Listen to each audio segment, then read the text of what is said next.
In one quiet village in Nigeria, there lived a man called Daniel. Daniel was a poor but honest man.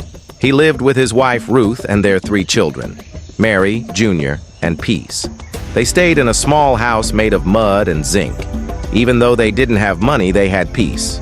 Ruth sold roasted corn by the roadside. Daniel did farm work for people. But life was hard. Sometimes they went to bed hungry. Their children wore old clothes and didn't go to school often. Daniel always said, "One day things will get better." But that one day was not coming. One day, Daniel heard about a big farming project in the city. They were looking for people to supply bags of Gary and yam. It was a big opportunity. If Daniel could supply just 50 bags, he would make plenty money. He was very happy. But he had no money to buy yam and Gary. He told Ruth, "This is our chance. If I can get loan to buy these things, our suffering will end."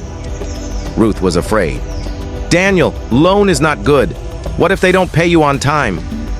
But Daniel didn't listen. He went to Mr. Clement, a man in the next village who gave quick loans.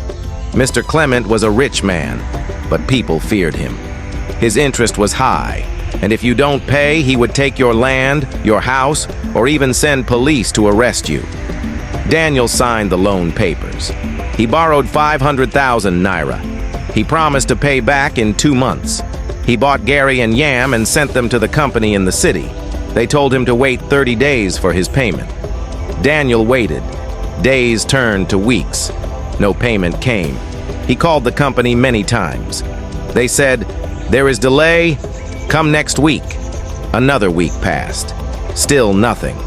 Mr. Clement came. He was angry. "Where is my money?" he asked. Daniel begged for time. Mr. Clement said, "If you don't pay in 7 days, I will collect your house." Daniel couldn't sleep. He started borrowing small money just to feed his family. Ruth cried every night. Their children asked, "Mama, what is happening?" But she had no answer. On the 7th day, Mr. Clement came with 4 men. They threw Daniel's family out of the house and put a lock on the door. Daniel begged and knelt down, but they pushed him away. The family started sleeping in a small, uncompleted building behind the church. It was cold at night. Mosquitoes bit them. One day, Peace got sick with malaria. Daniel had no money to buy drugs. He went to beg Mr. Clement again. But Mr. Clement said, "Don't beg me. Sign this paper that I now own your house. Then maybe I'll help you." Daniel was broken. He signed.